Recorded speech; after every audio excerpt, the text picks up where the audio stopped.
Hello বন্ধুরা, আমার সালাম নিন। আসসালামু আলাইকুম।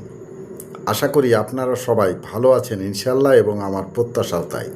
সেই সাথে আমার প্রীতি ও শুভেচ্ছা নিন। আজ এ পর্যায়ে যে বিষয়ে কথা বলবো তা হচ্ছে, কাফেরদের দুনিয়ায় অনেক জৌলুস ও প্রাচুর্য থাকলেও পরকালে অনন্তকালের জন্য জাহান্নামে জ্বলতে হবে।